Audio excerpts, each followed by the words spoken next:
एका रात्री अचानक बोलता बोलता उज्जैन ट्रिपचा प्लॅन झाला. जाऊया का खरंच म्हणता म्हणता सकाळी 6 वाजता आम्ही गाडी घेऊन निघालो.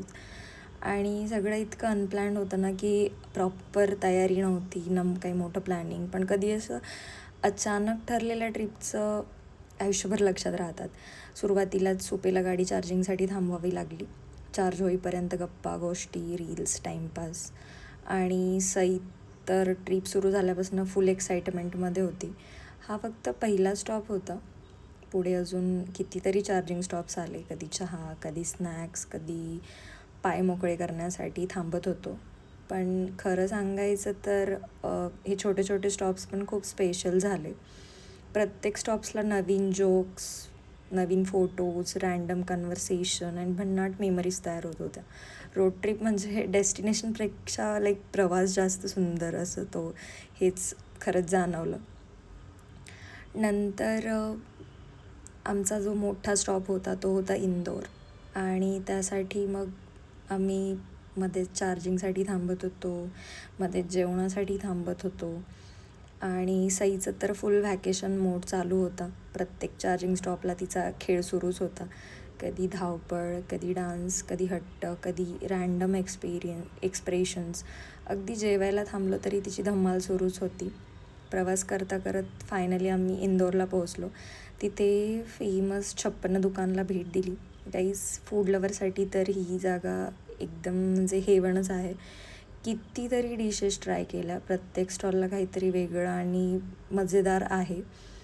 आणि तुम्ही नक्कीच ट्राय करा. मला पर्सनली स्मोकी सीताफळ ज्यूस खूप आवडलं. इतकं युनिक टेस्ट मी पहिल्यांदाच ट्राय केलं.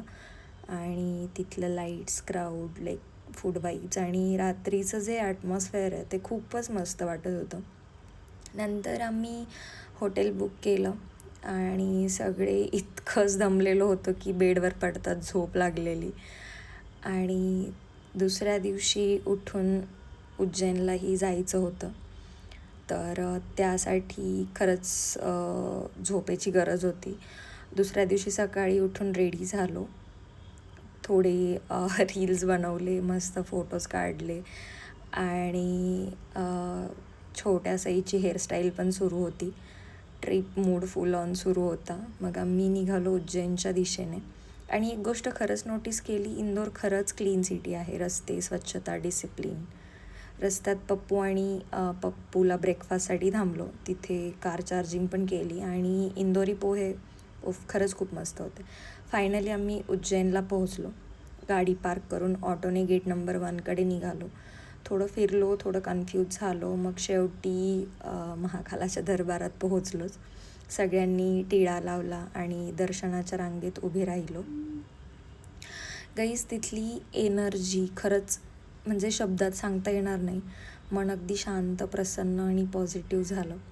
महाकालाचं दर्शन घेताना एक वेगळीच फिलिंग येत होती. इतक्या लोकांमध्ये असूनही मन शांत होतं. डोळे बंद करून फक्त हर हर महादेव ऐकत उभं राहणं, तो क्षण खरंच खूप स्पेशल होता. आणि खरंच एक गोष्ट आहे, जोपर्यंत महादेव बोलवत नाही तोपर्यंत उज्जैनला जाणं होत नाही. आधी कितीतरी वेळा प्लॅन करूनही जाणं झालं नव्हतं.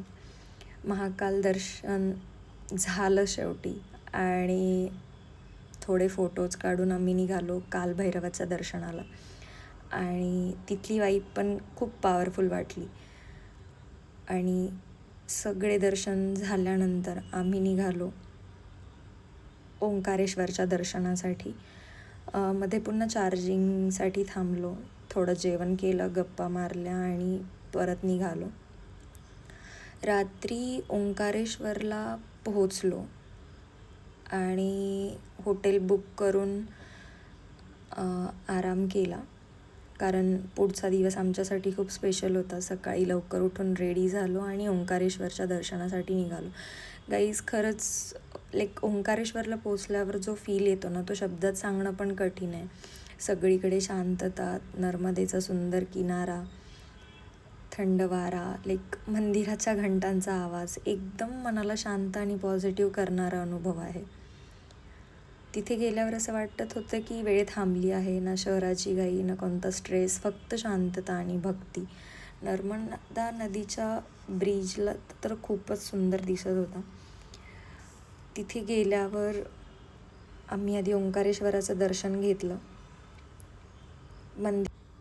ओंकारेश्वर आणि मामलेश्वर दोन्ही मंदिराचं दर्शन करणं कंप्लीट मानलं जातं. नंतर आम्ही नर्मदा परिक्रमा केली आणि तिथे बसून फक्त नर्मदेकडे बघत राहावंसं वाटत होतं.